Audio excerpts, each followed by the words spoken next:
Hello and welcome dear students. Good afternoon everyone. जय Hind.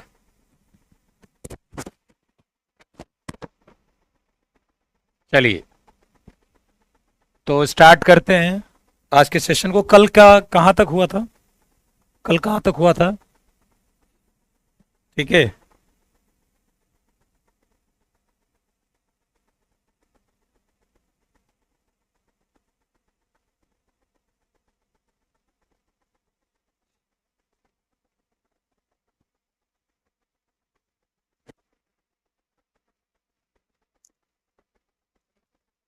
Equation of plane passing through 3 points intercept form हो गया था। Plane parallel to this plane passes through origin. हाँ, parallel distance भी हो गया था। ठीक है, फिर उस पर क्वेश्चंस भी हो गए थे। ये फिर ये प्लेन वाला ये वाला भी कॉन्सेप्ट हो गया था। ठीक है, equation of x y plane भी हो गया था, ये हो गया था।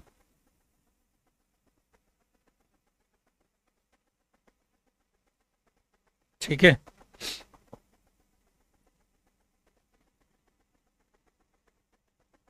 एक मिनट।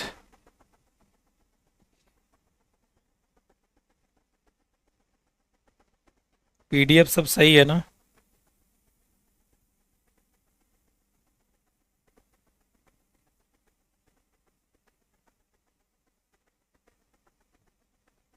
ठीक है, एक मिनट।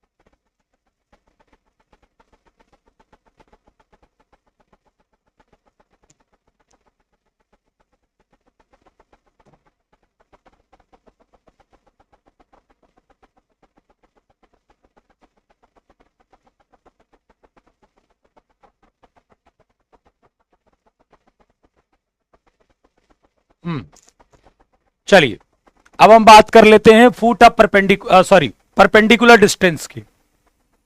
ठीक है, परपेंडिकुलर डिस्टेंस की। ओके, तो जैसे देखो, कल के लेक्चर में हमने पढ़ा था कि दो पैरेलल प्लेन है तो उनके बीच की डिस्टेंस कैसे निकालते हैं, ये भी पढ़ा था। तो वो सेम ऐसा ही था जैसा कि लाइन का था कि C1 minus C two upon under root ए स्क्वायर प्लस बी स्क्वायर वहां था, और यहां पर D1 minus D2 upon under root ए square plus B square plus सी स्क्वायर। पॉइंट का लाइन से डिस्टेंस का फॉर्मूला आपने पढ़ा है, आपको याद है? पॉइंट का लाइन से डिस्टेंस का फॉर्मूला क्या होता था? जैसे यहां कोई पॉइंट x1 y1 हो और यहां पर एक लाइन क्या दी गई हो, ax प्लस बी वाई।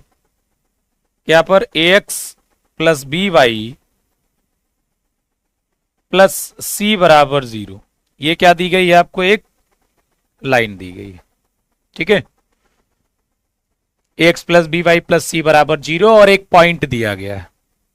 तो ये जो परपेंडिकुलर डिस्टेंस होगी, ये जो लंबवत दूरी होगी d, वो कैसे हम करेंगे? तो आपको क्या करना है, x1 y1 पॉइंट उठा के यहां डालना है। क्या करना है?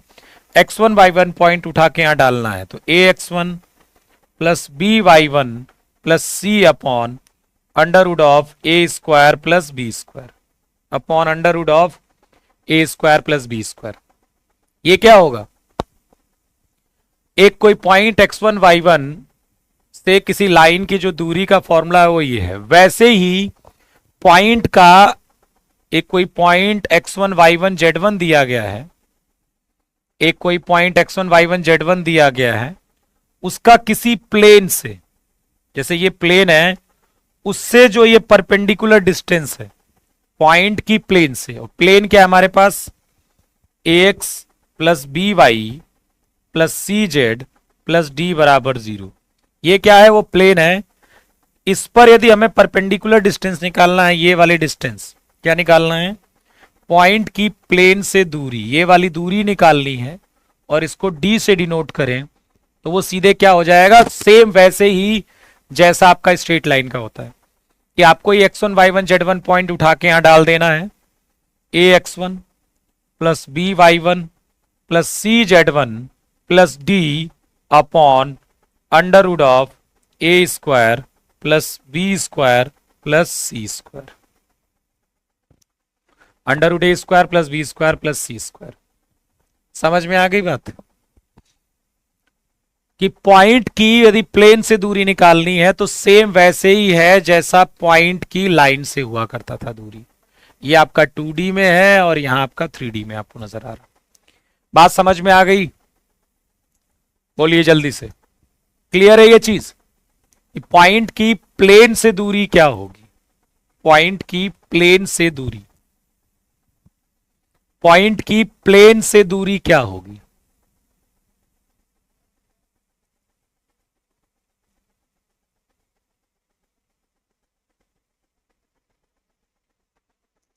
ओके तो सेम है, देखो इस पर ना आपको बहुत ज्यादा क्वेश्चंस करने की कोई जरूरत बनती नहीं है यार। यहां पर मैं 1 2 3 दे दूं, यहां पर एक प्लेन दे दूं तो उठा के रखना ही तो है वैल्यू, कोई बड़ी बात तो है नहीं इसमें, उठा के रखना ही तो है।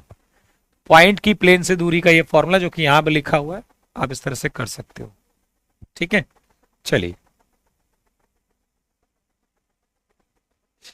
अब हम बात करेंगे, अब पढ़ेंगे angle between line and plane, angle between line and plane, angle between line and plane,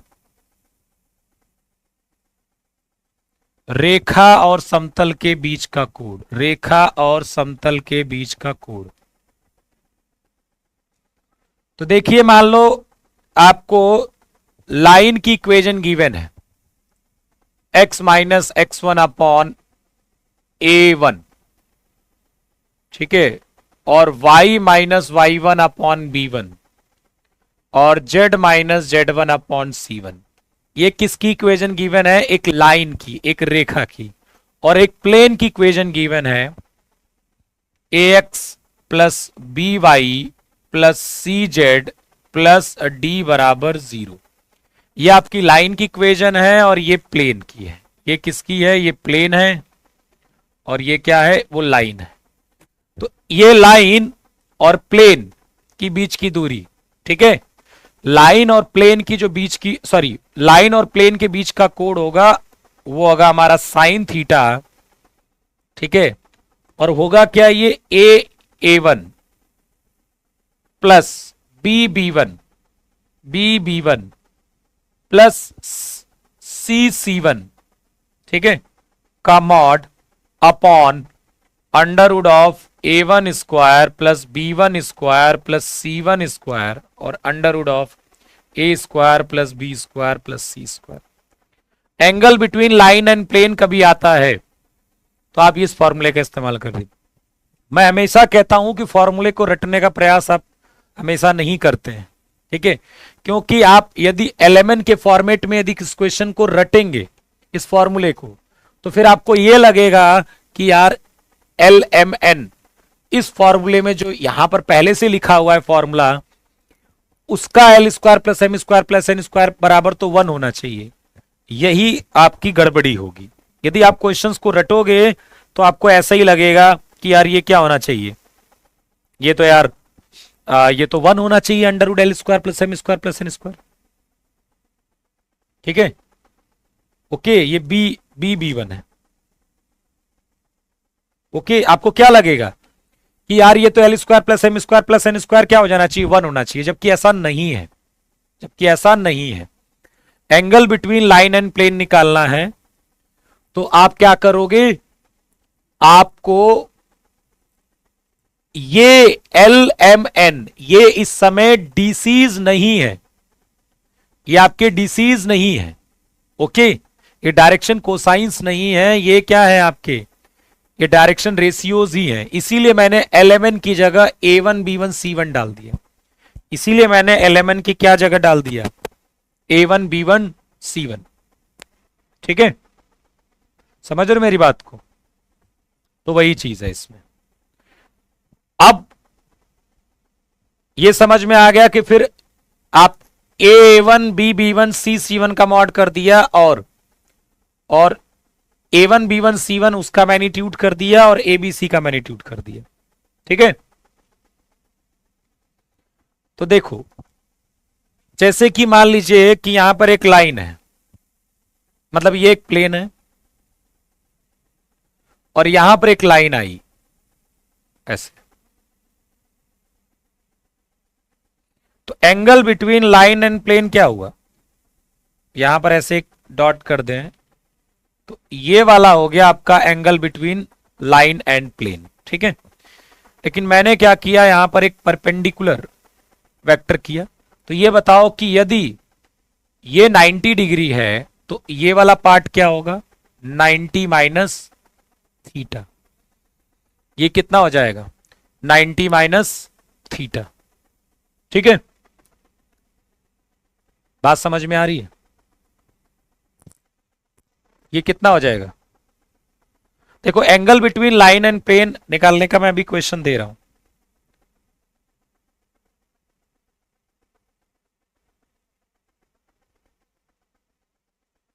ठीक, अब ये क्या हो गया, एंगल बिटवीन, देखो ये आपका हो गया लाइन और ये हो गया प्लेन, तो ये वाला एंगल मैंने मान लिया थीटा है, तो ये क्या हो गया 90 माइनस थीटा। अब देखिए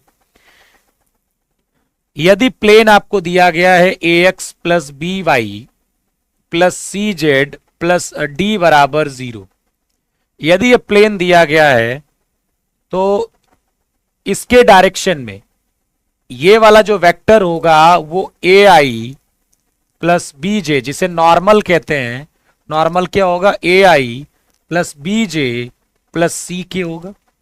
नॉर्मल क्या होगा, ए i plus b j plus सी के। नॉर्मल क्या होगा आपका, ए i plus b j plus सी के। ठीक, और इस लाइन, क्योंकि ये लाइन दी गई है आपको x minus x one upon a one, y minus y one upon b one और z minus z one upon c one. ठीक है, z minus z one upon c one. तो जब इसमें आई जे के लगाते हैं, ठीक है, ओके, तो वो हो जाएगा, इसमें आई जे के लगा देते हैं तो ए वन आई एक वेक्टर यहां मिल जाएगा, ए वन बी वन जे प्लस सी वन के। अब ये बताइए कि ये वाला वेक्टर, जो कि ये वेक्टर है इस लाइन में और ये वाला वेक्टर है, इनके बीच में एंगल कितना बन रहा है, 90 माइनस थीटा। तो कॉस ऑफ 90 माइनस थीटा क्या होगा, इन दोनों का डॉट प्रोडक्ट, इसको यदि मैं डी मान लूं तो n dot d upon n का मैग्नीट्यूड और डी का मैग्नीट्यूड। ये समझ में आया? और कॉस 90 माइनस थीटा कितना होता है, साइन थीटा। और थीटा एक्चुअली में angle between line and plane है। थीटा क्या है, ये है angle between line and plane, ये है एंगल और लाइन, मतलब लाइन और प्लेन के बीच का एंगल। तो साइन थीटा क्या हो जाएगा, एन डॉट डी मतलब इन दोनों का dot product, a one plus b one plus c one का mod upon under root of a square plus B square plus C square, इसका मैग्नीट्यूड अपॉन इसका मैग्नीट्यूड, इस वाले वेक्टर का, under root of a one square plus b one square plus c one square. तो आपको समझ में आ गया कि क्यों फॉर्मूले में साइन थीटा होता है? कोई पूछ रहा था कि क्यों फॉर्मूले में साइन थीटा होता है।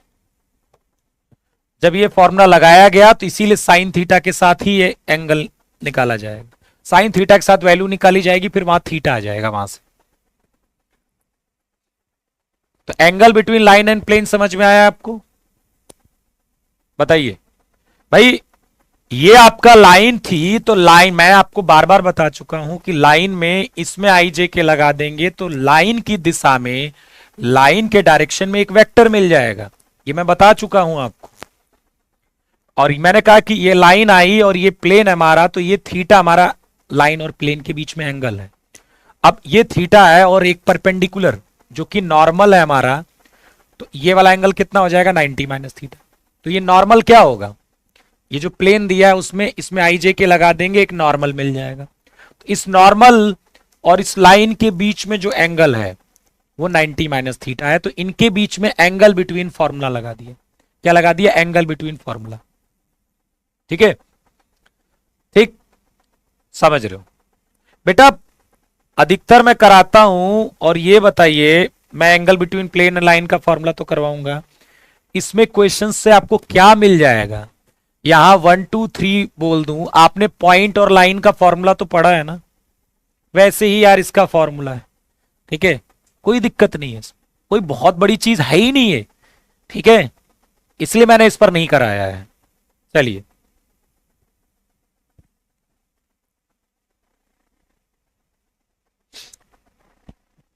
Angle between x minus x plus 1/1, x plus 1/1, y upon 2 और z माइनस 1/1। ठीक है, angle between this and this, x minus y plus z बराबर 0 इज, चलिए बताइए, 0 डिग्री, 30 डिग्री, 60 डिग्री, 45 डिग्री, नहीं, 0 डिग्री, 30 डिग्री, 45 डिग्री और 90 डिग्री, और क्या हो गया? 90 डिग्री, और क्या हो गया? 90 डिग्री। चलिए, सब प्लेन की इक्वेशन नॉर्मल का वेक्टर कैसे हुआ? नितिन कुमार जी, क्या आप पिछली कक्षा में उपलब्ध थे बेटा? पिछली कक्षा में उपलब्ध थे कि नहीं आप, ये बताइए। नितिन कुमार जी बताएंगे। चलो, angle between line and plane. ठीक, तो अब देखो ध्यान से, आपको दो वेक्टर ढूंढने हैं, वही एन और डी, और उन्हीं आपको क्या लगाना है? साइन थीटा बराबर क्या करना है? N dot d upon mod of n और मॉड ऑफ डी। ये फॉर्मूला ऐसे याद रखिए, ऐसे फॉर्मूला याद रखिए। तो एन क्या है? Normal vector. एन क्या है ना? हाँ, यदि आप थे तो ये बताओ, और सब लोग बताओ कि यदि ये थे तो क्या मैंने आपको बताया नहीं है कि यदि प्लेन का इक्वेशन दिया गया हो, प्लीज लेक्चर को पढ़ा करो, यदि प्लेन की इक्वेशन दी गई हो तो ये जो ए बी सी होते हैं इसमें आई जे के लगा देंगे तो एक नॉर्मल वेक्टर आता है। क्या मैंने आपको नहीं बताया है? कल का बता चुका हूं। प्लीज अच्छे से घर पर जाके मन लगा के पढ़ा करिए। N dot d upon mod of n mod of d. N याद रखिएगा क्या होता है? नॉर्मल जो होगा, और डी जो होगा वो लाइन के डायरेक्शन में जो वेक्टर होगा। तो नॉर्मल आपका क्या है? जो एन है यहां पर आई माइनस जे प्लस के हो गया, और डी क्या हो गया आपका? ठीक है, डी आपका हो गया, इसमें आई जे के लगा दिया, आई प्लस 2j प्लस के। ठीक है, बस कर दीजिए इनका n dot d, 1 into 1 minus का 1 इंटू 2 प्लस का 1 इंटू 1, तो ये तो 0 हो गया, इधर छोड़ दो, ये कितना हो गया? 0 हो गया। तो थीटा कितना आ जाएगा? 0 डिग्री आ जाएगा। थीटा कितना आ गया? 0 डिग्री आ जाएगा।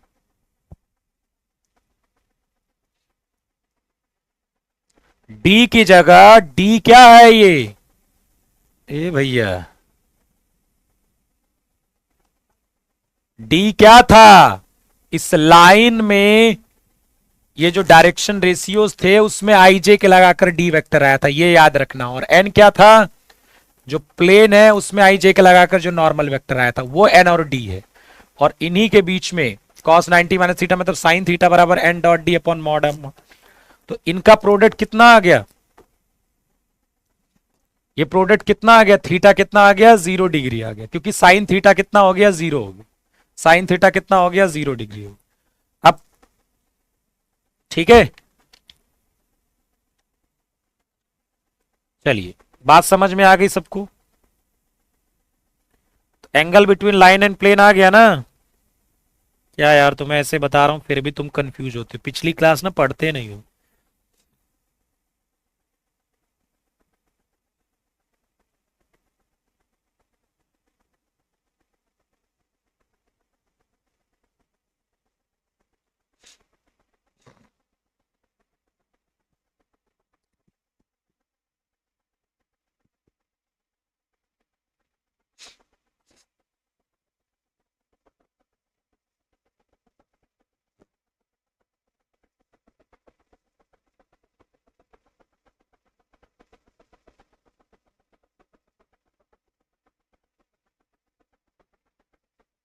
चलिए अब हम बात कर लेते हैं लाइन और प्लेन यदि पैरेलल है आपस में तो क्या होगा। लाइन और प्लेन यदि पैरेलल है, कोई लाइन किसी प्लेन की पैरेलल है मतलब समांतर है। अच्छा, ये थीटा बराबर 0 होने का क्या मतलब हुआ। कॉस थीटा लगाकर सॉल्यूशन कर सकते हैं क्या। एक बात बताइए, आप यार कुछ समझने की कोशिश क्यों नहीं करते हो। कोई अपनी मर्जी चल रही है क्या बेटा। कॉस थीटा बराबर फॉर्मूला क्या लगाओगे ये बताएंगे आप मुझे। कॉस थीटा लगाओगे तो फॉर्मूला क्या लगाओगे ये बताओ। ऐसे लग रहा है कि सर ये वाला ये करके देख लेते हैं, जैसे लग रहा नहीं कि कोई कोई ऐसे काम मिला है कि यार ये वाला तार इसमें जोड़ के देख लेते हैं। ठीक है, मतलब आपके पास फॉर्मूला साइन थीटा, वो कह रहा है कॉस थीटा लगाकर भी कर सकते हैं। भाई कॉस थीटा बराबर फॉर्मूला क्या लगाओगे। चलो मैंने कहा कि थीटा एंगल बिटवीन वेक्टर है।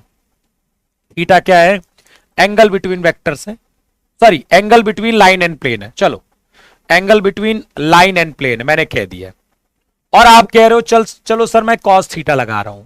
कॉस थीटा बराबर रखोगे क्या, क्या रखोगे कॉस थीटा बराबर।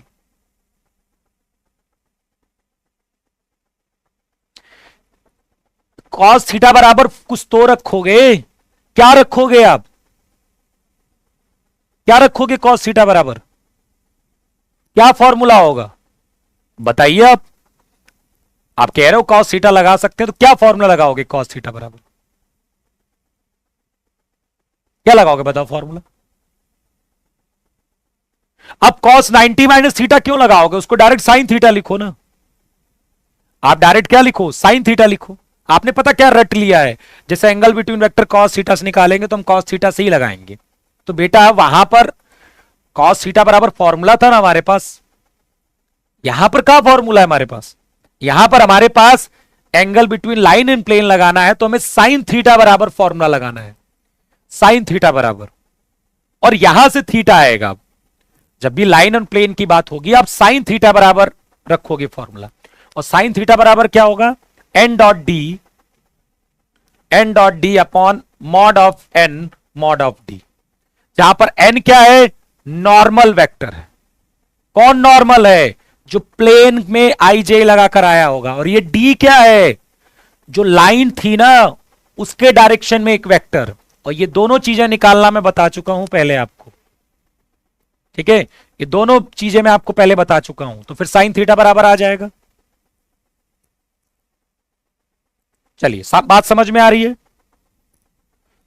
अब ये बताइए कि लाइन और प्लेन यदि पैरेलल है तो क्या करेंगे। लाइन और प्लेन पैरेलल है, अब आप सोचिएगा एक बार, कोई भी, जैसे मान लीजिए कि ये मेरा मोबाइल है, वो आपको एक प्लेन नजर आ रहा है, एक मोबाइल है वो क्या नजर आ रहा है, एक प्लेन, ठीक है, ये प्लेन है मान लीजिए एक, और ये एक लाइन है, ठीक, ये प्लेन है और ये लाइन है। यदि ये पैरेलल है, यदि ये समांतर है, यदि ये समांतर है तो आपको क्या लग रहा है क्या कंडीशन होनी चाहिए बताना। ये देखो ये मोबाइल मेरा प्लेन है और ये लाइन है, यदि ये पैरेलल है तो क्या कंडीशन होनी चाहिए, सोच के बताइएगा। ये सब रटने की कोई जरूरत नहीं है, सब भूल जाओगे 3D में। तुमने क्या हल्के में रखा है 3D को, सब भूल जाओगे यदि रटोगे तो। इसलिए मैंने आपको एक भी चीज रटवाई नहीं है जल्दी, आप खुद सोचिए। ये मोबाइल ये प्लेन है और ये हमारी लाइन है, यदि ये पैरेलल है दोनों तो क्या होगा। आपको नहीं लगता इस लाइन के डायरेक्शन में जो वेक्टर होगा और जो ये नॉर्मल वेक्टर होगा वो परपेंडिकुलर होंगे आपस में। इस लाइन के डायरेक्शन में जो वेक्टर होगा और जो ये नॉर्मल वेक्टर होगा वो आपस में परपेंडिकुलर होंगे, होगा ना, नहीं होगा क्या यार। ये प्लेन ये लाइन, यदि लाइन के डायरेक्शन में वेक्टर लेंगे तो वेक्टर ऐसा आएगा, जबकि नॉर्मल तो हमारा ऐसा है ना, प्लेन का नॉर्मल कैसा है, ऐसा। तो ये जो प्लेन का नॉर्मल है वो इस लाइन के डायरेक्शन में जो वेक्टर मिलेगा उस पर तो परपेंडिकुलर होगा ना, बस इतना ही है। तो यदि आपको लाइन की इक्वेशन दी गई है, जैसे मान लीजिए x minus x one upon a one, y minus y one upon b one, z minus z one upon c one, और एक प्लेन दिया गया है a x plus b y plus c z plus d बराबर 0। तो इसमें आई जे के लगाएंगे तो एक डी वेक्टर मिलेगा ए वन आई प्लस बी वन जे प्लस सी वन की, और ए बी सी में आई जे के लगाएंगे तो नॉर्मल वेक्टर मिलेगा a i plus b j plus c की। ये d dot n dot d वो कितना हो रहा है, 0 हो रहा है। एन डॉट डी क्या हो जाएगा, 0 हो जाएगा। मतलब जो प्लेन का नॉर्मल वेक्टर है और लाइन के डायरेक्शन में जो वेक्टर है उनका इंटू 0 हो जाएगा। यही तो पीछे हुआ है, पीछे वाले क्वेश्चन में तो यही हुआ है। एन डॉट डी कितना आ गया था, 0 आ गया था, तभी तो देखो थीटा 0 बना है। इस मतलब पैरेलल है। थीटा 0 का मतलब क्या हुआ, दोनों चीजें पैरेलल है। दोनों चीजें क्या है, पैरेलल है। यही तो मतलब हुआ, समांतर है। समझ में आ गया।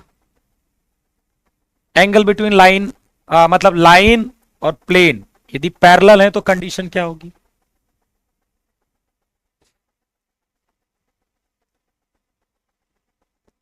रेखा समतल के समांतर है, उसकी कंडीशन है। बेटा ये जो हिंदी वाले बच्चे हैं वो कम से कम थोड़ी अंग्रेजी जरूर सीखे, ठीक है। आप हिंदी से एकदम शुद्ध हिंदी यदि पढ़ने का प्रयास कर रहे हैं तो फिर एसएसबी कैसे निकालोगे, नहीं चलेगी। मतलब आप पैरेलल की हिंदी नहीं आएगी, तुमसे कहेंगे पैरेलल खड़े हो जाओ, तुम कहोगे हिंदी में बोलो पैरेलल खड़े हो जाओ, मतलब क्या उसके जाके पैरेलल खड़े हो जाओ, तुम कहोगे हिंदी में बोलिए सर। मान लो आपके किसी अधिकारी ने कहा कि चाहो पैरेलल ही उसके खड़े हो जाओ, तुम कहोगे पैरेलल की हिंदी नहीं पता मुझे। हाँ, कहोगे सर हिंदी में बोलो, क्या बोल रहे हो, पैरेलल का हिंदी क्या होती। क्लियर हो गई ये चीज। अब ये बताओ कि यदि परपेंडिकुलर है, यदि परपेंडिकुलर है, यदि लाइन परपेंडिकुलर टू प्लेन है, लाइन क्या है, परपेंडिकुलर टू प्लेन है, मतलब प्लेन यहां है और लाइन यहां है ऐसे, तो आपको नहीं लगता कि नॉर्मल, ये प्लेन है और ये लाइन है, यदि ये परपेंडिकुलर है तो जो नॉर्मल वेक्टर होगा, जो नॉर्मल वेक्टर होगा वो मेरी जो पेन है इसकी डायरेक्शन में जो वेक्टर मिलेगा उसके पैरेलल होगा ना। कहने का मतलब ये एन और डी पैरेलल होंगे, क्योंकि डी भी ऐसे ही है और नॉर्मल भी ऐसे ही होता, आपको पता है। यदि ये लाइन आई और ये प्लेन आया और ये नॉर्मल यदि परपेंडिकुलर हो गया तो देखो, यदि मैं ये जो मेरी लाइन थी इसके डायरेक्शन में यदि कोई वेक्टर निकालता हूं तो वही तो मेरा नॉर्मल वेक्टर होगा। जैसे मान लीजिए कोई लाइन आई, यहां प्लेन है और कोई लाइन आई और इस पर क्या है, परपेंडिकुलर है, तो भैया इस लाइन के डायरेक्शन में जो डी वेक्टर मिलेगा नॉर्मल भी तो परपेंडिकुलर ही होगा, नॉर्मल भी इस प्लेन पर परपेंडिकुलर होगा और ये डी वेक्टर भी इस प्लेन पर परपेंडिकुलर होगा। तो इस केस में एन जो होगा वो पैरेलल टू डी होगा। एन क्या होगा, पैरेलल टू डी होगा। जो एन वेक्टर होगा पैरेलल टू डी होगा, ठीक है। तो जैसे मान लीजिए आपने x minus x one upon a one, y minus y one upon b one और z minus z one upon c one, ठीक है, और a x plus b y plus c z plus d बराबर 0 दिया गया, ठीक है। तो ऑब्वियसली एन वेक्टर कैसे मिलता है, ए i plus b j plus सी के, और डी वेक्टर कैसे मिलेगा, ए वन आई प्लस बी वन जे प्लस सी वन की। एन वेक्टर जो होगा वो डी वेक्टर के पैरेलल होगा, और आपको पता है कि दो वेक्टर यदि पैरेलल होते हैं तो a upon a one, b upon b one और सी अपॉन सी वन ये क्या होंगे, बराबर होंगे। तो ये भी क्लियर हो गया आपको अच्छे से। बोलिए कोई समस्या आपको, बताइए।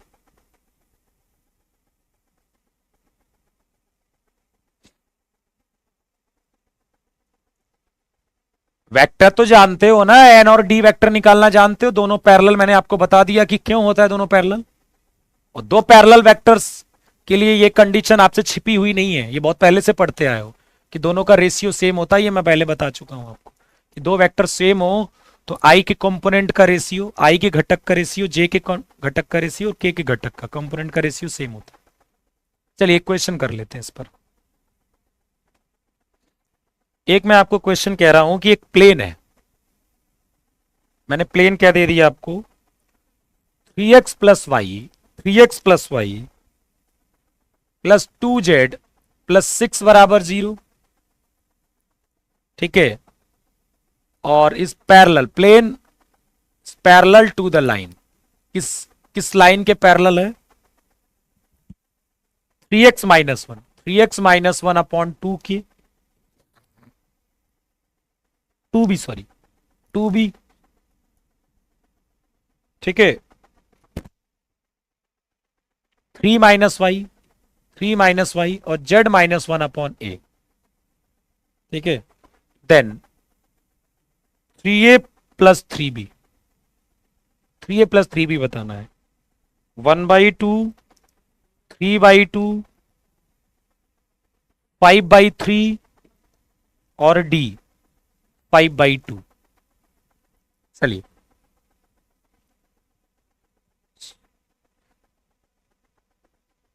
परपेंडिकुलर वाला नहीं आया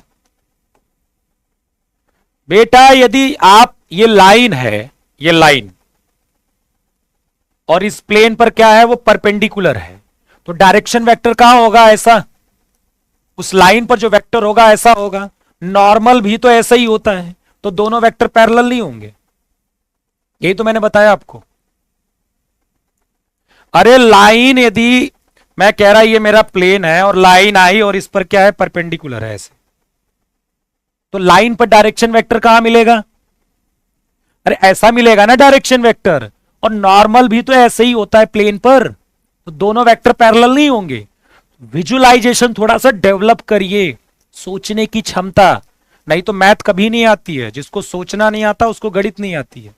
सोचने की क्षमता करिए कि कोई चीज आप पर आके परपेंडिकुलर बनी है और उस डायरेक्शन में वेक्टर तो ऐसे ही होगा, नॉर्मल भी तो ऐसे ही होता है उस सरफेस प्लेन पर, नॉर्मल भी ऐसे होता है, और लाइन ऐसे आई है तो डायरेक्शन वेक्टर भी ऐसे ही होगा। चलिए,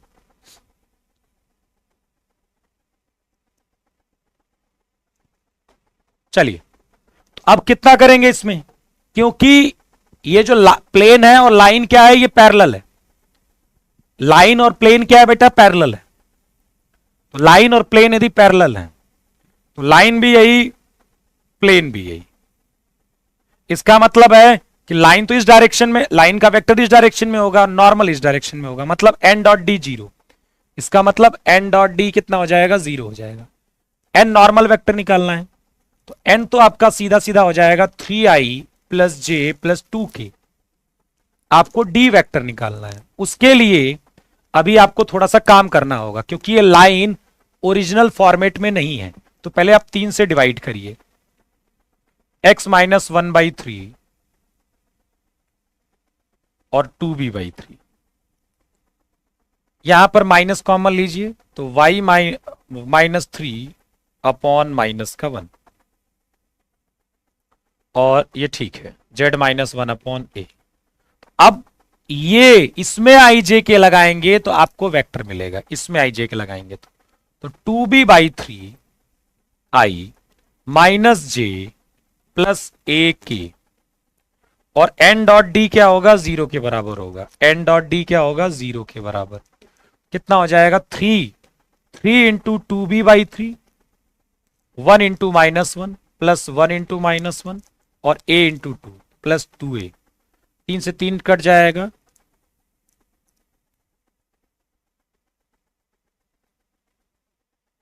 ठीक है। तो 2b प्लस 2a माइनस 1 बराबर 0, तो 2a प्लस b बराबर बराबर हो जाएगा 1, तो a प्लस b हो जाएगा 1/2। तो आपको 3ab प्लस b चाहिए, तो कितना हो जाएगा, वो 3/2 के बराबर हो जाएगा। कितना हो जाएगा, 3/2 के बराबर। समझ में आ गया, कॉन्सेप्ट समझते रहिए। इतनी फॉर्मूले है ना 3D में कि आप याद ही नहीं कर पाओगे। रट्टा मारने की कोशिश करोगे ना तो फिर एग्जाम में सब भूल जाओगे, सब सब उल्टा पुल्टा, इधर का उधर, उधर का इधर, ऐसे लगा के आओगे। समझते चलो चीजों को, ठीक है। हो गया ये लाइन प्लेन। अब हम बात कर लेते हैं एंगल बिटवीन प्लेन्स के बारे में। Angle between plane, angle between planes, समतलों के बीच का कोण। यहां भी आपको रटना नहीं, बस एक कॉन्सेप्ट याद रखना है, समतलों के बीच का कोण। देखिए इसका फिगर थोड़ा सा मैं बाई हैंड बनाना मुश्किल है, बस आप फॉर्मूला याद कर लीजिए, ऐसा कोई बहुत बड़ी बात नहीं है। ठीक है,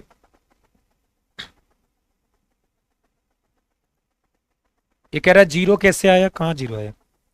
अरे यार तुम लोग यार वज्र गधा हो, मतलब वज्र गधों की श्रेणी में ना सर्वश्रेष्ठ स्थान यदि लेना हो तो तुम्हारा होगा। कह रहा जीरो कैसे आ गया? अरे अभी तो बताया कि लाइन और प्लेन पैरेलल होता है तो परपेंडी एन डॉट डी जीरो होगा। भैया प्रभु मेरे, पढ़ लिया करो यार। हाँ इन दोनों का ये लिखा है ना मैंने, एन डॉट डी जीरो होगा, डॉट प्रोडक्ट निकालने आता है ना। बस इतनी कंफ्यूजन लेके घूमते हैं, देखते ही नहीं है चैट। मन लगेगा तब तो पढ़ने में, तब तो आएगा समझ में, मन लगता ही नहीं है। चैट देखते रहते हो हमेशा, बीच में इंस्टाग्राम चलाने लगते होगे, मैसेज आ जाता होगा, फिर वहां दूसरे ख्यालों में डूब जाते होगे। कहां से होगा? पढ़ाई को तुम्हें पता नहीं किसी ने सिखा दिया होगा कि पढ़ाई तो एकदम आसान सी चीज है। देखिए बड़ी एक अलग सी कहानी बनी हुई है, पढ़ाई को एंजॉय करना चाहिए, पढ़ते समय एंजॉय नहीं करना चाहिए। तो जब पढ़ाई हो रही हो तो आप कॉन्सेंट्रेट रहिए, पढ़ाई को एंजॉय करिए। कहने का मतलब है कि पढ़ाई को बोझ मत समझिए, ठीक है, उसको एंजॉय करिए, आनंद लीजिए उसमें। ये नहीं कि पढ़ते समय आनंद ले लीजिए, मतलब डांस करके पढ़िए, नाच के पढ़िए, डायलॉग बाजी करके पढ़िए। हैं, समय इतना कम है ना कि आपको, और इतना कंपटीशन ज्यादा हो गया है कि आपको समय पढ़ाई पर ही देना है। ठीक है, चलो डायग्राम की इतनी जरूरत नहीं है, आप बस समझ लीजिए कि मैं बता दे रहा हूं।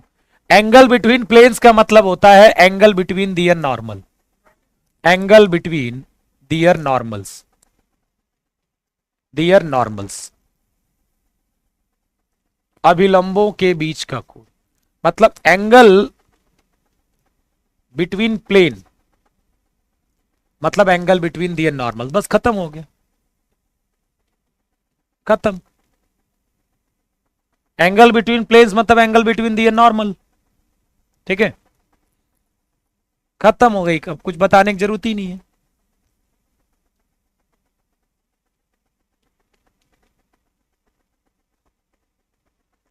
तो जैसे मान लो आपको एक प्लेन P1 दिया गया है, A1x plus B1y plus C1z plus D बराबर 0, और एक P2 दिया गया है A2x plus B2y plus C2z plus D2 बराबर 0।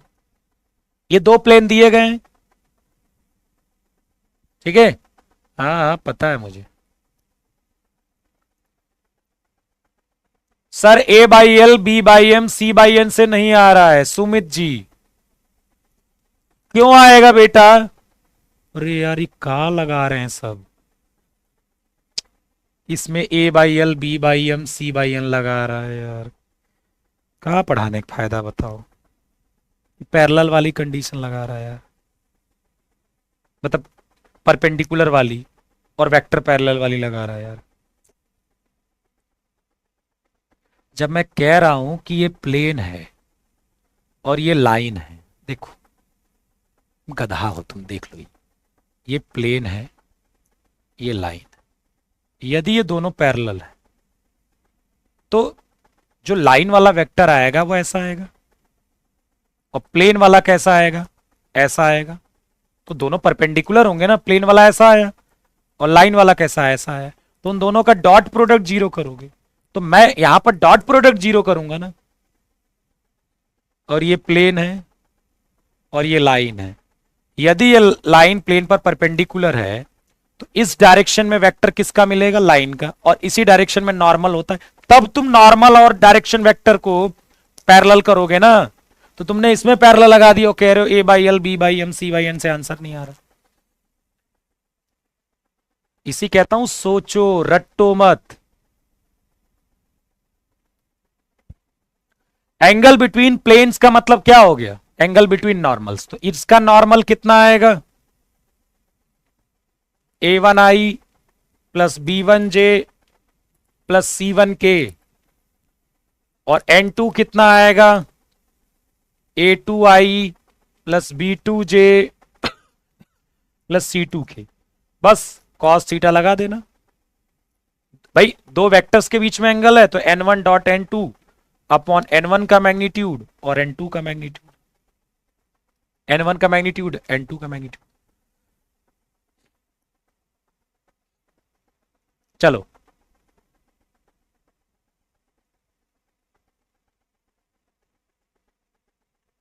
थोड़ा सोचो, कंफ्यूजन कम पालो, ठीक है। चलो समझ में आ गया कि एंगल बिटवीन प्लेन्स कैसे निकालेंगे, सुमित जी समझ में आ गया आपको, जल्दी बताइए।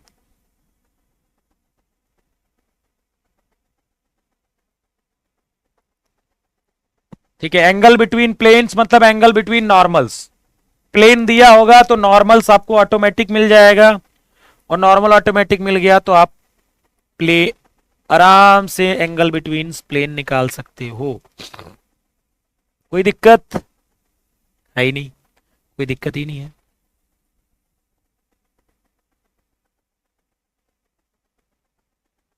चलिए कोई दिक्कत,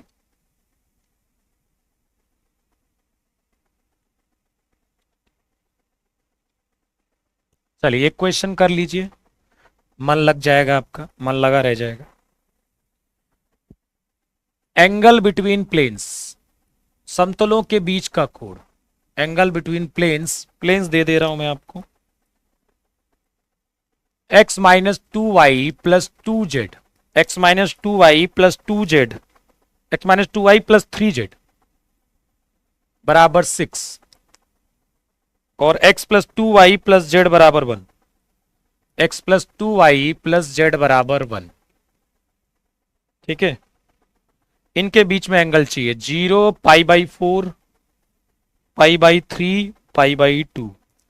चलो बता दो फटाक से, बस इतना याद रखना है कि एंगल बिटवीन प्लेन्स का मतलब है एंगल बिटवीन दियर नॉर्मल्स, उनके नॉर्मल्स के बीच की, ठीक है। कह रहा सर मैथ का नोट्स कैसे बनाए, हाथ से, पेन से, कॉपी से, PDF से, और बाकी अपनी अंडरस्टैंडिंग से, ये सारे तरीके हैं, इन सारे तरीकों फॉलो करोगे नोट्स बन जाएगा। कहां चला गया भैया, एंगल बिटवीन प्लेन्स, तो भैया नॉर्मल वेक्टर कितना आएगा, I minus 2j plus 3k। मैंने आपसे कहा था ना कि वेक्टर यदि आपको आता है तो मैं 3D आपको समझा दूंगा अच्छे से, बस वेक्टर के कॉन्सेप्ट आपको आने चाहिए, ठीक है। KGS यूजर क्या कह रहा है, दूसरे का मजाक मत बनाओ भाई, ई टाइम है बदलेगा जरूर। क्या यार तुम लोग ये फिल्मी डायलॉग मारते रहते हो, हैं, ठीक है, फिल्मी डायलॉग मारते रहते हो। कॉस थीटा कितना आएगा, परपेंडिकुलर आ रहा है क्या, N1 देखो कॉस थीटा क्या होगा, फॉर्मूला तो यही है, N1 dot N2 upon N1 का मैग्नीट्यूड N2 का मैग्नीट्यूड। तो पहले तो हम N1 डॉट N2 निकाल लेते हैं, तो 1 इंटू 1 हो जाएगा, 2 इंटू 2 माइनस 2 इंटू 2 और 3 इंटू 1, क्या यार ये भी 90 आ रहा, तो यार N1 डॉट N2 जीरो आ गया, और ये जीरो आ गया तो थीटा कितना आ जाएगा 90 डिग्री। बाकी जीरो नहीं आता तो फिर N1 का मॉड भी निकालते, N2 का मॉड निकालते, कॉस थीटा के बराबर करते ये रखकर, ठीक है, और उसके बाद आप थीटा निकाल सकते हो, हो गया ना। चलो equation of plane containing two line, equation of plane containing two line मतलब एक प्लेन दो लाइन को कंटेन किया हुआ है, जैसे कि ये आपका प्लेन है और इसके अंदर ये दो लाइन है, ये दो लाइनों को क्या किया हुआ है, कंटेन किया हुआ है। ये जो प्लेन है ना वो दोनों लाइनों को कंटेन किया हुआ है, मतलब इनके अंदर स्थित है। कहने का मतलब ये हुआ कि दोनों रेखाएं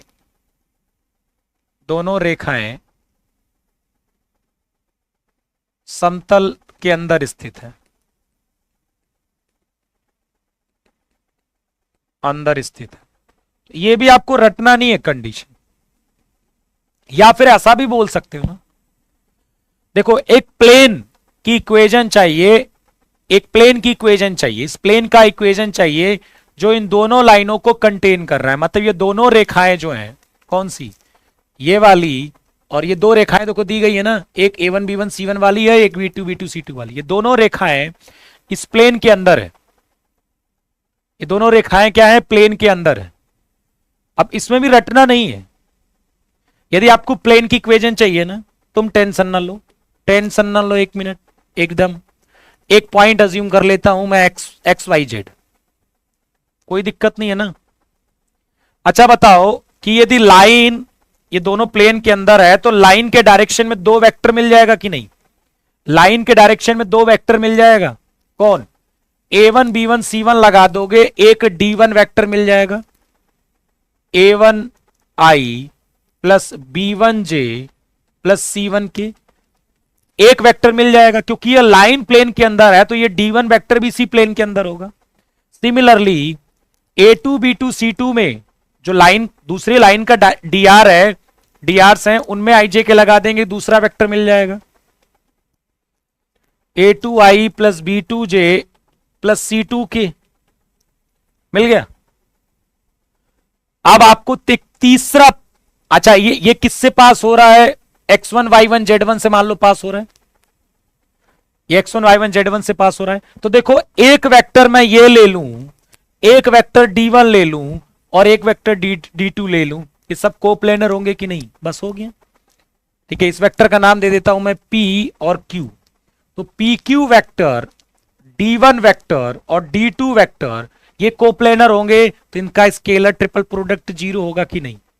तो आपको ये फॉर्मूला याद करने की जरूरत है क्या, कहने का मतलब है आप कोप्लेनर का कॉन्सेप्ट इस्तेमाल करोगे। तो जब भी लाइन और प्लेन मिला, आप क्या करोगे, यदि बोल रहा है कि आपको एक प्लेन का इक्वेशन चाहिए जो इन दोनों लाइन को कंटेन कर रहा है, तो दो लाइन से दो वेक्टर और एक वेक्टर और चाहिए आपको, तो एक point x y z assume कर लीजिए, और ये लाइन x1 y1 z1 से पास हो रही है, तो इनसे एक वेक्टर निकाल लेंगे, तीनों को कोप्लेनर दिखा देंगे, हो गई इक्वेशन मिल गई। आप चाहो तो ये x2 y2 z2 से पास हो रही है, आप इससे एक वेक्टर निकाल सकते हो, बस दोनों में से एक ही लेना, दोनों में xy z नहीं होना चाहिए, या तो ये लेना या तो ये लेना, बाकी D1 D2 तो आपको लेना ही लेना है।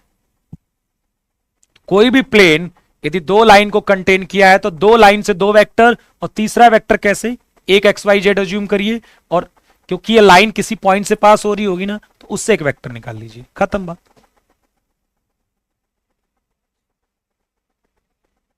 ना मजा आया क्या यार,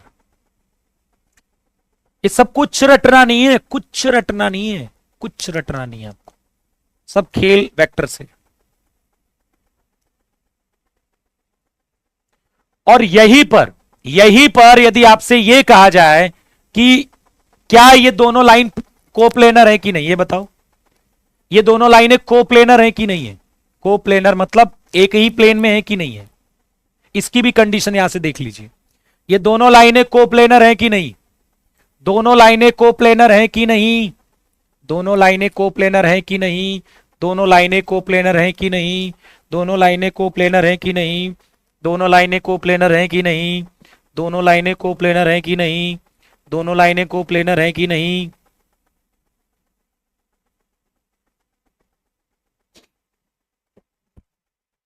दोनों लाइनें कोप्लेनर है कि नहीं, अरे एक ही प्लेन में तो है। और मान लो इसी में ये कहता कि ये दोनों लाइनें कोप्लेनर हैं, तो कंडीशन बताइए। तो यार दो लाइनें कोप्लेनर हैं, तो देखो ये x2 y2 z2 पॉइंट है जिससे लाइन पास हो रही है, ध्यान से देखिएगा।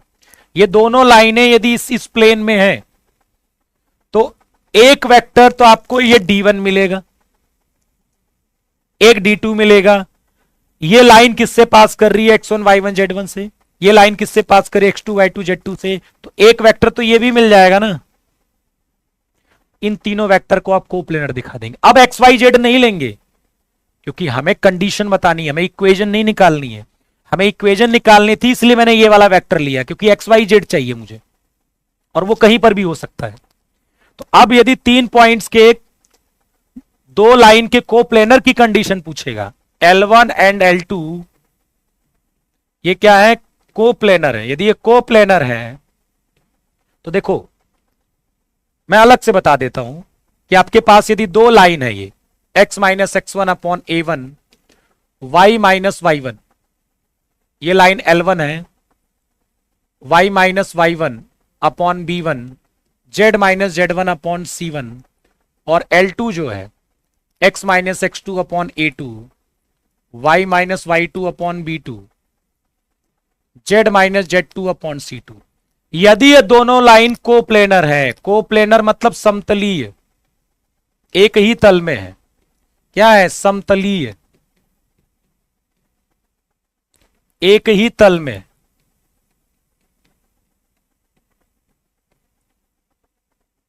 तो देखो एक वेक्टर मिल जाएगा d1, वो मिलेगा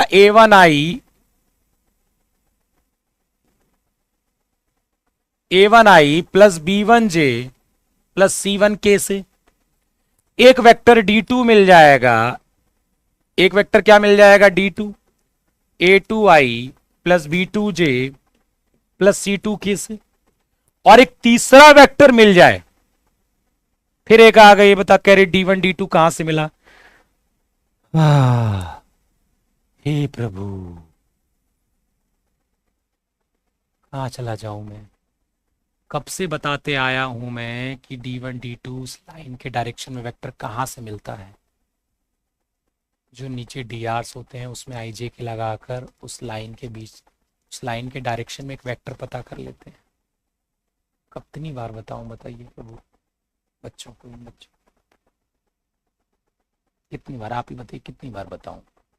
लाइन की इक्वेशन दी हो तो उसके जो नीचे drs दिए होते हैं उसमें ij लगाकर उस लाइन के डायरेक्शन में एक वेक्टर पता कर सकते हैं। पर पूरा मतलब ये क्लास करते ही नहीं प्रभु, तो बताइए क्या करें। ठीक है, तो भैया ये जो लाइन दी गई है ना, उसमें ये जो a1 b1 c1 है उसमें ij के लगाकर एक वेक्टर पता कर लेते हैं। पढ़ा करो, पूरा लेक्चर अटेंड किया करो, घूमा मत करो। और a2 b2 c2 इसमें ij के लगाकर एक वेक्टर पता कर लोगे इस डायरेक्शन में। एक तीसरे वेक्टर की जरूरत है, एक तीसरे वेक्टर की जरूरत है, ठीक है।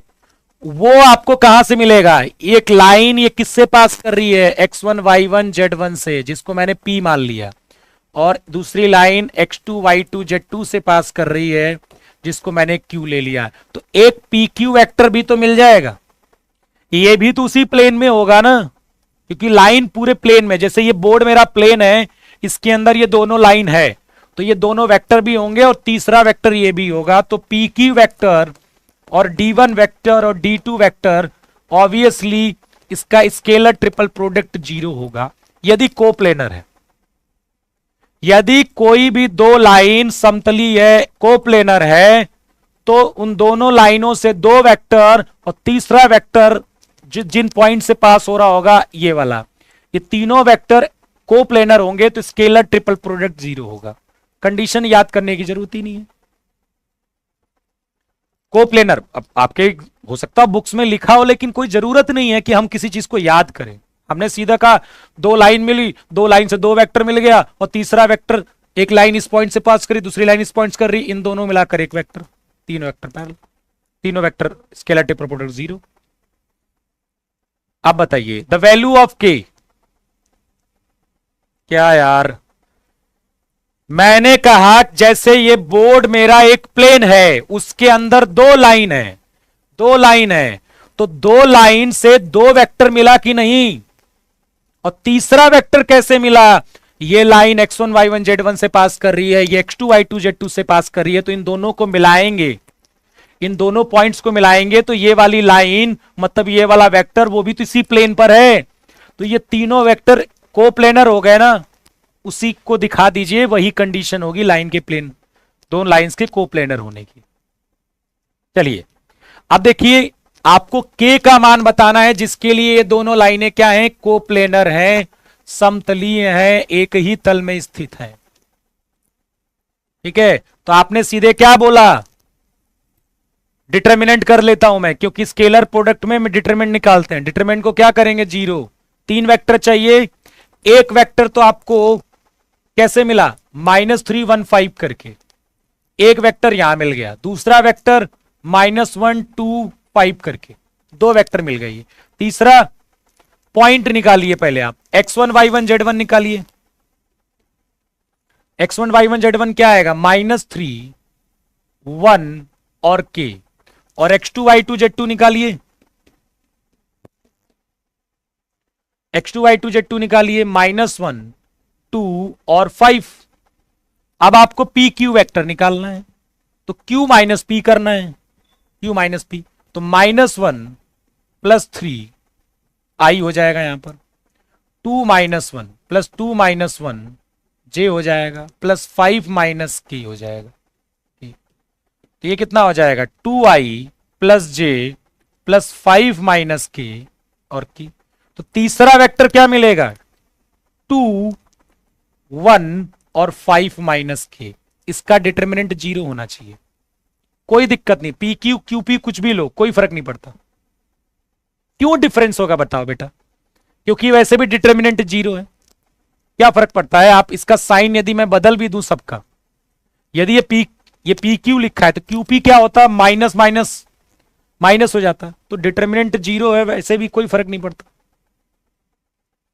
ये समझ में आया ना कि कैसे हुआ है। ये 2 लाइन कोप्लेनर थे, तो हमें 3 वेक्टर की जरूरत थी। लाइन अपने ओरिजिनल फॉर्मेट में है, तो इसमें आई जे के लगा देंगे एक वेक्टर, इसमें आई जे के लगा देंगे दूसरा वेक्टर। यहां से पॉइंट पता किया, किस पॉइंट से पास कर रही है, यहां से पॉइंट पता किया, दोनों को माइनस कर दिया, तीसरा वेक्टर। और 3 वेक्टर के कोप्लेनर होने की कंडीशन आप जानते हो, डिटर्मिनेंट 0। चलिए, पता है ना ये सब, कुछ नई चीज नहीं बता रहा मैं। 2 के करस्पॉन्डिंग ओपन करेंगे, 5 - 10, 5 - 10, -1 के करस्पॉन्डिंग ओपन करेंगे, -15 +5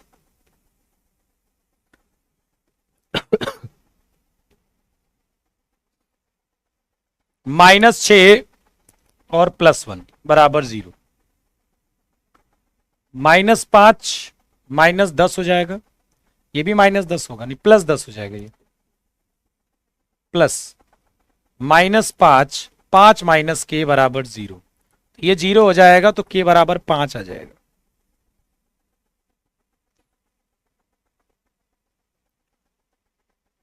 ठीक है, तो कोप्लेनर भी समझ में आ गया, लाइंस की कोप्लेनर होने की आता है कंडीशन। तो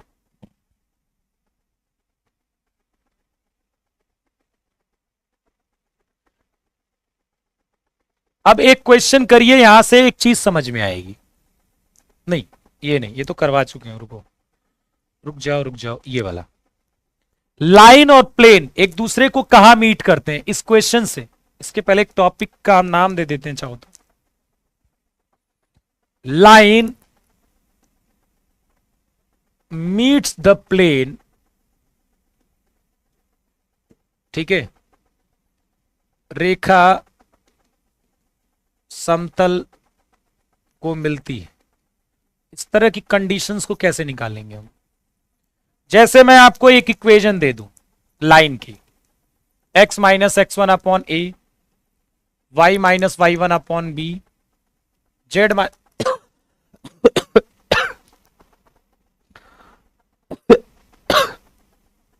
और एक प्लेन दे देता हूं मैं। अरे यार, इसमें यहां पर एलिमेंट कर देता हूं, ये काम करूं क्या, यहां पर एलिमेंट कर दूं, लेकिन तुम वो समझ लोगे यार। चलो a1 b1 c1 कर देता हूं।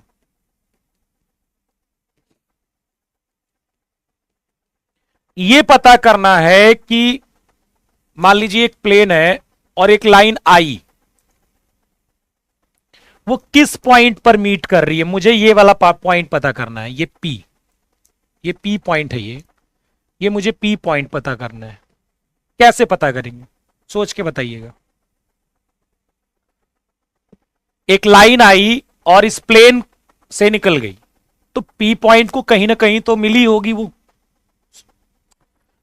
प्लेन को कहीं ना कहीं तो मिली होगी ना, किसी किसी पॉइंट पर। जैसे मान लीजिए एक प्लेन है और मैं एक कोई, ये मेरा हथेली एक प्लेन है और मैं आऊं और इसको छेद कर यहां से निकल जाऊं, ठीक है, तो किसी न किसी पॉइंट पर तो ये छेद कर निकला होगा ना, इसको ये पॉइंट पता करना है। जैसे ये प्लेन है और एक लाइन में ऐसा लाऊं, जैसे ये पेन आया और ये किसी न किसी पॉइंट पर तो मीट करेगा ना इसको, ये लाइन इस प्लेन को, वो आपको चाहिए। क्या मिले, कैसे मिलेगा, सोच के बताइएगा। एक लाइन प्लेन को किस पॉइंट पर मिल रही है या किस पॉइंट पर इंटरसेक्ट कर रही है, यदि ये निकालना है तो कैसे निकालेंगे? फूट ऑफ परपेंडिकुलर क्यों निकालेंगे? अरे जरूरी है कि परपेंडिकुलर ही मिलेगी दादा, ये प्लेन है, ऐसे ना आ सकती लाइन, जरूरी है कि ऐसे आएगी। ये तो मैंने एक एग्जांपल दिया यार, सेंस लगाओ। लाइन ऐसे भी तो आ सकती है, ऐसे भी तो आ सकती है, कोई जरूरी कि ऐसे ही आएगी, ऐसे आ गई तो ऐसे भी तो निकल सकती है। आपको क्या करना है, इस लाइन पर आपको क्या करना है, लेमडा बराबर करना है और यहां से क्या निकालना है, जनरल पॉइंट। ठीक है, जनरल पॉइंट। क्या वो जनरल पॉइंट मिलेगा तो क्या वो पी नहीं मिलेगा जनरल पॉइंट? जनरल पॉइंट तो किसी को भी अज्यूम कर सकते हैं। यदि किसी लाइन का जनरल पॉइंट अज्यूम कर रहे हैं, एक व्यापक बिंदु अज्यूम कर रहे हैं, तो उस लाइन पर तो किसी को भी मान सकते हैं वो। तो इसी लाइन पर तो ये पी पॉइंट है, तो मैं पी पॉइंट जो यहां से जनरल पॉइंट आएगा वो पी पॉइंट को भी तो मान सकता हूं मैं। और अब पी पॉइंट, ये जो पी होगा वो क्या करेगा, सेटिस्फाइड इक्वेशन ऑफ प्लेन। क्या करेगा, इक्वेशन ऑफ प्लेन को सेटिस्फाई करेगा। जैसे ही सेटिस्फाई कराओगे आपको लेमडा की वैल्यू मिल जाएगी और फिर लेमडा का वैल्यू मिल जाएगी तो ये पी पॉइंट भी मिल जाएगा। समझ में आ गया? लाइन पर जनरल पॉइंट, रटना नहीं है, रटना नहीं है, रटना नहीं है, सोचना है कि क्यों ऐसा हो रहा है। एक लाइन और प्लेन का यदि इंटरसेक्टिंग पॉइंट पता करना है तो लाइन पर जनरल पॉइंट अज्यूम करेंगे और उस जनरल पॉइंट को हम ये वाला पॉइंट मान लेंगे। और क्योंकि ये पॉइंट इस प्लेन पर लाई कर रहा है तो उसको सेटिस्फाई करेगा तो लेमडा मिल जाएगा। कहने का मतलब उस लेमडा के लिए ये जो पी पॉइंट था वो ये वाला पॉइंट होगा, बाकी लेमडा बदल देंगे तो ये पॉइंट हट जाएगा। मान लो ये लेमडा 1 के लिए ये पॉइंट था वो प्लेन पर स्थित हो रहा है, तो लेमडा 2 के लिए प्लेन पर नहीं होगा, होगा तो उस लाइन पर ही, पर वो प्लेन पर नहीं होगा। तो किसी स्पेसिफिक लेमडा के लिए वो जो जनरल पॉइंट है वो क्या बन जाएगा,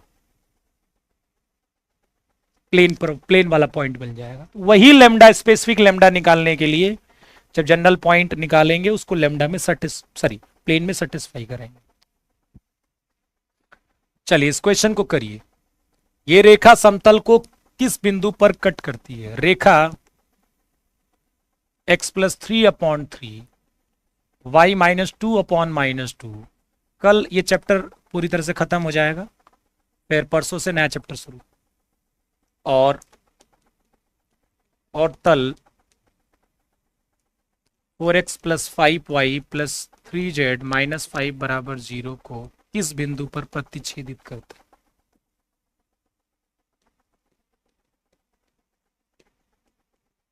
किस बिंदु पर प्रतिच्छेदित करती है?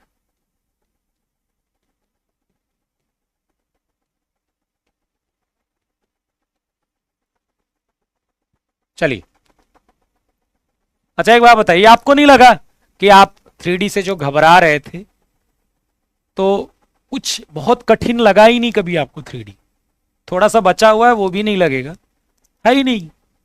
लेकिन वेक्टर का कॉन्सेप्ट आपका और स्ट्रेट लाइन का कॉन्सेप्ट, ये दोनों अच्छे होने चाहिए। यदि आपका स्ट्रेट लाइन का कॉन्सेप्ट अच्छा है, वेक्टर का अच्छा है, तो ऑब्वियसली आपको ये 3D में कोई प्रॉब्लम नहीं होगी।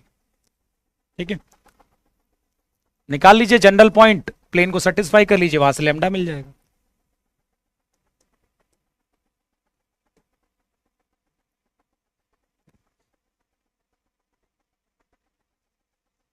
अच्छा ऐसा भी कर सकते हो आप कि पॉइंट उठाया और सेटिस्फाई करके देख लिया, इसको भी सेटिस्फाई कर लिया, इसको भी कर लिया, ऐसा भी कर सकते हो। क्योंकि वो कहां मीट कर रही है तो फिर वो इसको भी सेटिस्फाई करेगी, इसको भी करेगी, तो ऐसा भी कर सकते हो आप। तो इससे कोई ऐसा नहीं कि बहुत इंटेलिजेंट ही साबित हो जाएगी। एग्जाम में जरूर ऐसी चीज कर सकते हो, कोई दिक्कत नहीं है। आप जैसे पहला वाला पॉइंट उठाया आपने तो 3 रखा, क्योंकि वो दोनों पर होना चाहिए, 3 रखा तो ये कितना आ जाएगा 2। तो क्या 1 रखने पर ये 2 आएगा? नहीं आएगा, नहीं आएगा ना। देखो 3 रखने पर ये आएगा 2, बट 1 रखने पर ये 2 नहीं आएगा। इसका मतलब है कि ये पॉइंट नहीं हो सकता, उसको सेटिस्फाई करने की जरूरत नहीं है, पहले में गलत हो गया।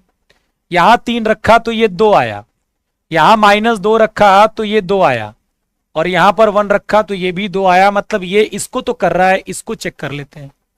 यहां रख दो 12 और -10 + 3 -5, ये इसको भी कर रहा है। इसका मतलब है यही मेरा आंसर है, क्योंकि ये दोनों को कर रहा है, क्योंकि ये दोनों को कर रहा है, दोनों कर रहा है, ये दोनों को कर रहा है, इसीलिए फिर यही मेरा आंसर है। तो जरूरत नहीं है उस प्रोसेस को जानने की। ऐसे बहुत सारे शॉर्टकट्स बन सकते हैं, ये जब मैं क्वेश्चन कराऊंगा तो मैं बता दूंगा, और बताने की जरूरत नहीं है। आपका सेंस खुद काम करता है कि यार वो जो पी पॉइंट है वो तो दोनों पर लाई कर रहा है, तो ये आपका सेंस तो खुद ही काम करना चाहिए कि यह सेटिस्फाई करेगा। आप देख लीजिए 2 रखोगे ये तो 5/3, -1 रखोगे तो कुछ और आएगा, तो ये तो पहले को नहीं सेटिस्फाई कर रहा है। ठीक है, आंसर यही आएगा आपका।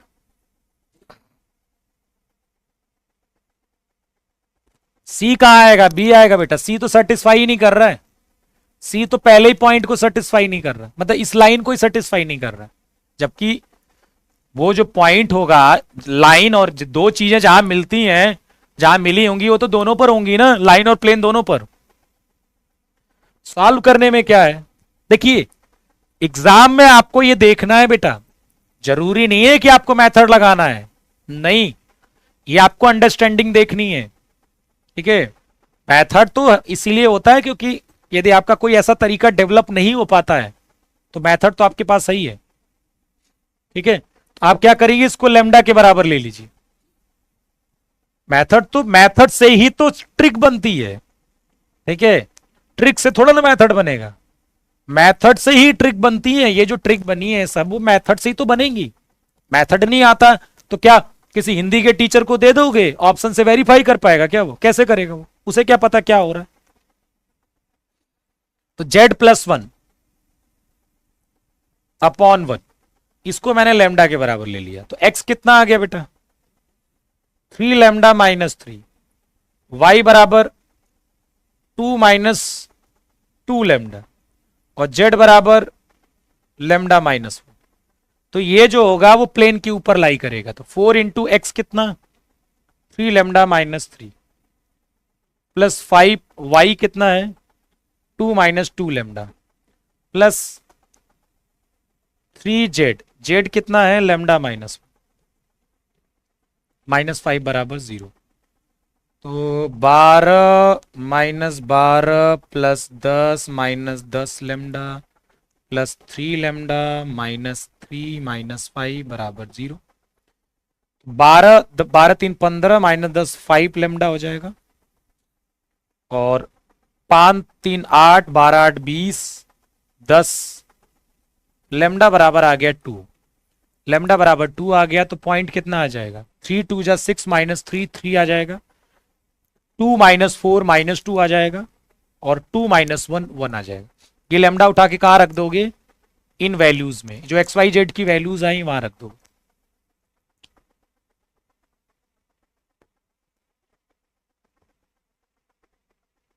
बेटा इस सिचुएशन के अनुसार होता है, ऑप्शन से देखिए, पहली बात तो ऑप्शन को सटीक चेक आप तभी कर पाओगे जब उस कॉन्सेप्ट की आप डेप्थ जानते होगे, नहीं तो आपसे गलतियां होंगी। इसको आप लिख के रख लीजिए। यदि आपको डेप्थ नहीं आती है कॉन्सेप्ट की तो आप ऑप्शन से चेकिंग का जो तरीका होता है उसमें गलतियां कर सकते हो, और हर बार ऑप्शन आपको टाइम बचाएगा इसकी कोई गारंटी नहीं है। हर एक क्वेश्चन में कई बार मेथड आसान होता है और ऑप्शन बहुत लॉन्ग टर्म होता है। ऐसा तो नहीं कि लॉन्ग आप मैथ ऑप्शन से चेक करने के चक्कर में बहुत समय बर्बाद कर दो अपना। तो यहां पर आसान इसीलिए है क्योंकि इस पॉइंट को चेक करना बहुत डिफिकल्ट टास्क नहीं है हमारे लिए। ठीक है, क्योंकि इसमें भी तो टाइम लगा ना। इवन ऐसा नहीं है कि आप सारे क्वेश्चंस को यदि मेथड से सॉल्व करते हो, आपकी कैलकुलेशन अच्छी है, तो भी आप पेपर में अच्छा स्कोर पाओ। कौन कहता है कि नहीं कर पाओगे? ठीक है, ओके। शॉर्टकट उन बच्चों के लिए होता है जो पढ़ना नहीं चाहते हैं, क्योंकि जो पढ़ता है बच्चा वो खुद जानता है कि शॉर्टकट कैसे बनते हैं, लेकिन जो बच्चे पढ़ना नहीं चाहते हैं, जिनको जिनको देखो, जो घर पर ये पढ़ते नहीं है ना, उनको लाइन से मतलब, प्लेन से ज्यादा मतलब नहीं है, सारे कॉन्सेप्ट नहीं पढ़ना चाहते, उनको इस तरह की चीजें, वाओ कोई ऐसा तरीका, सेकंडों में लग जाएगा, तुरंत सिलेक्शन पा जाऊंगा मैं, वर्दी आ जाएगी मेरे पास, उनके लिए सब बना होता है। जो मेहनत करते हैं वो जानते हैं, ठीक है, क्योंकि उनको बड़ा आसानी से बताया जा सकता है। जो बच्चा पढ़ता नहीं है उनको बता दिया ये देखो शॉर्टकट लग गया इस क्वेश्चन में, अब वो क्या करेगा, मेहनती तो है नहीं, वो दूसरा क्वेश्चन तो लगाने जाएगा नहीं, वो तो उसी के भरोसा टिका रहेगा मैं एग्जाम में लगा दूंगा। जब अब पढ़ने वाला बच्चा क्या करता है, उसको दूसरे तीसरे चौथे क्वेश्चन में लगा के देखता है, वो कहता है यार ये तो उसी वाले क्वेश्चन में बस लगा है और में तो लग ही नहीं रहा। वो समझ जाता है कि इस तरह की चीजें लिमिटेड है, काम नहीं आती, ठीक है, तो वो फिर समझ जाता है इस बात को। नहीं तो फिर क्या होता है, एक को क्या मैंने बता दिया देखो ये कितनी जल्दी हो गया, अब ये इसी क्वेश्चन के भरोसे एग्जाम देने जा रहा है, यार कितनी जल्दी लग गया तो यही वाला उसमें भी लगा दूंगा मैं। गलती है ये सब, इस मैथ को आप हल्के में मत लें। चलिए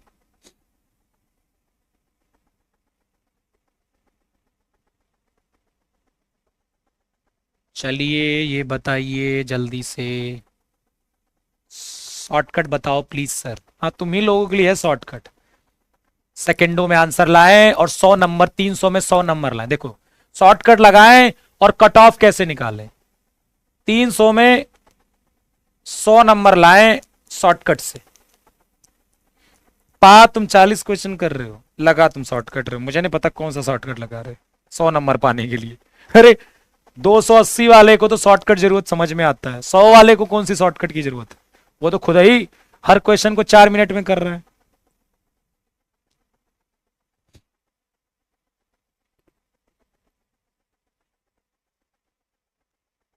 if we are satisfying answer and D answer is right, so it is method proved that it is wastage of time। हमेशा देखो नहीं होता, हर चीज ना लागू नहीं होती बेटा हमेशा। देखिए कुछ स्पेसिफिक क्वेश्चन मैं बताता हूं कैसे शॉर्टकट, आपके ऑप्शन, आप क्या करते हो, आपको शॉर्टकट कैसे सिखाया जाता है कई बार, ये देखो ऑप्शन वेरीफाई कर दो आ गया, बाकी सब वेरीफाई नहीं कर रहे हैं, क्या एग्जाम में भी उसी ऑप्शन के साथ क्वेश्चन आएगा, नहीं, नहीं आएगा। और आप विश्वास करिएगा जो आपको शॉर्टकट सिखाया जाता है ना, वो कुछ स्पेशल तो ठीक है, आप कितनी भी दुनिया में शॉर्टकट सीख के आइए, मेरे पास आइए, मैं आपको 50 क्वेश्चन देता हूं, उसको लगा ही नहीं पाओगे शॉर्टकट से, फायदा क्या हुआ, उसका फायदा क्या हुआ, सीखने का कोई फायदा नहीं, आपको लगेगा कि यार आपको फिर भी क्वेश्चन नहीं आए। तो मेथड पर फोकस करिए, शॉर्टकट्स आप खुद क्रिएट करोगे एग्जाम में, और वो जो आप क्रिएट करोगे वो सही क्रिएट करोगे, ठीक है। चलो चलो इस क्वेश्चन को करिए। ऐसा होता तो मैं भी जरूर बताता, ये 2017 से मैं इनकार करते आ रहा हूं, 2017 से मैं ये कहते आ रहा हूं शॉर्टकट नाम की चीज होती नहीं है कुछ भी, वो आप डेवलप करोगे अपने आप से, खुद क्रिएट करोगे एग्जाम में। हाँ कुछ, जैसे कि एक चैप्टर में यदि 100 कॉन्सेप्ट है तो 2-3 कॉन्सेप्ट का एक आध शॉर्टकट होता है, ठीक है, जो रिजल्ट के तौर पर बुक्स ने, अच्छी अच्छी बुक्स ने उसे दिए हुए हैं उस चीज को, ठीक है, बाकी जबरदस्ती वालों की जरूरत नहीं है।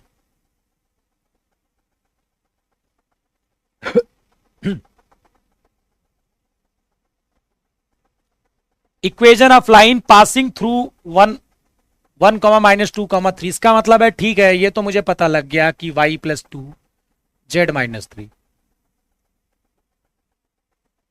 ठीक है, और किसके प्लेन, इस प्लेन के पैरेलल है, इस प्लेन के पैरेलल है, इस प्लेन के यदि पैरेलल है, मान लेते हैं मेरा ये है, यदि इस प्लेन के पैरेलल है तो जो हमारी ये लाइन आएगी, ठीक है, देखो लाइन और प्लेन यदि पैरेलल है तो n डॉट डी क्या होगा, जीरो की पैरेलल, n डॉट डी क्या होगा, जीरो होगा ना, यदि लाइन और प्लेन पैरेलल हैं तो n डॉट डी जीरो होगा, तो आपका n वेक्टर क्या है, ठीक है, n वेक्टर क्या आपके पास 2i + 3j + k, ये आपका n वेक्टर है, और जो भी आपका ये d वेक्टर होगा, d वेक्टर क्या होगा, ai + bj + ck, n dot D क्या होना चाहिए, जीरो होना चाहिए, ठीक है। और देखो x-1 y+2 z-3 कहां है? x-1 y+2 z-3 एक तो पहले में है और एक दूसरे में। ये गलत है क्योंकि ये पॉइंट वेरीफाई नहीं कर रहा है, पॉइंट तो ऐसा आना चाहिए ना ऊपर, और ये भी गलत है। अब बचा ए और बी। अब आपको देखना है कि किसके ये ए बी सी ले, उसका 2 3 4 2 3 1 में इंटू करें तो 0 आए, तो ये -1 -1 और -1 और n क्या है 2 3 1, इसका इंटू करिए -2 -1 और +3, पहला वाला आंसर आ जाएगा। इसका जो वेक्टर है, यहां से जो वेक्टर मिलेगा और ये n वेक्टर, ये दोनों परपेंडिकुलर हैं, इसके साथ नहीं परपेंडिकुलर। 2 3 1 2 3 1 2 3 1 मत ले लेना क्योंकि उसके ये ऑब्वियसली रिजेक्टेड है ये वाला। क्यों? ये 2 3 1 तो सेम यही वाला है, नॉर्मल ही वेक्टर है। तो यार यदि लाइन और प्लेन यदि पैरेलल हैं तो लाइन वाला जो वेक्टर आएगा वो तो इस डायरेक्शन में आएगा, नॉर्मल तो इस डायरेक्शन में आएगा, तो सेम कैसे हो गए?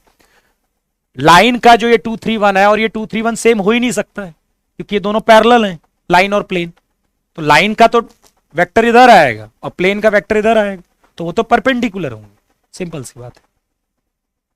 सर 5 क्या है यहां पर? 5, हाँ 5।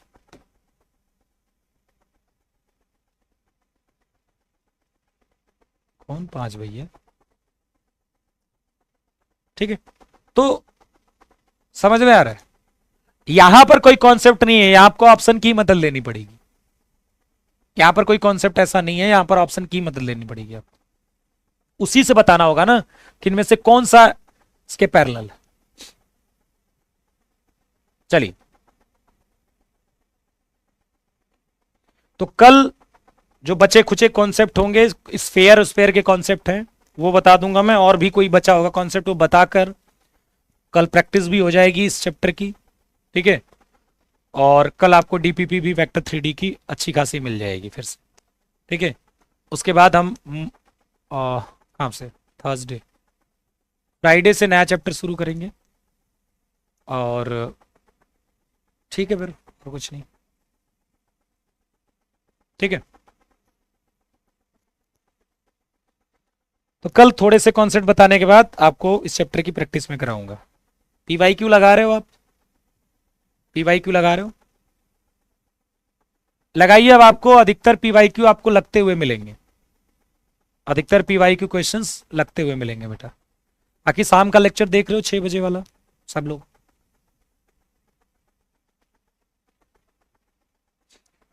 शाम को प्रैक्टिस होती है बेटा, उसकी पीडीएफ भी टेलीग्राम पर मिलती है। शाम वाली प्रैक्टिस देख रहे हो आप?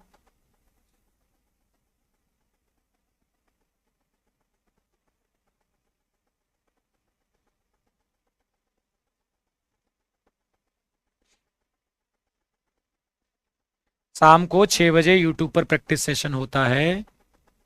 नहीं, इसमें आर्थो सेंटर सरकम सेंटर की जरूरत नहीं है 3D में, फॉर्मूले की ऐसा कुछ भी। हाँ, तो वहां आप देखिए 6 बजे लेक्चर होता है, उसमें वेक्टर के मैंने पीवाईक्यू करवाए थे कल कुछ। ठीक है, मुझे लगता है कि परसों से 3D का भी उसमें, आजकल तो नहीं, आजकल में तो वेक्टर ही चलेगा, परसों से 3D का भी प्रैक्टिस शुरू हो जाएगी उसमें। बाकी मैं आपको, ठीक है,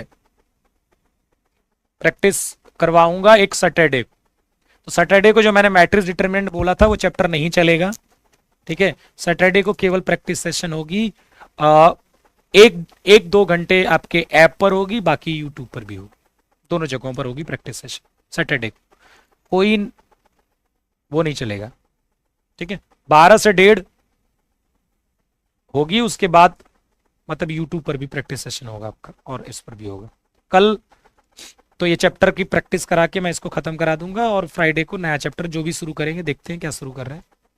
ठीक है, हाँ कॉम्प्लेक्स नंबर वाला छूटा है वो भी कल करवा दूंगा, मगर कल मुझे याद दिलाइएगा, कल मुझे याद दिलाइएगा कॉम्प्लेक्स नंबर का छूटा वाला पार्ट कल मैं करवा दूंगा।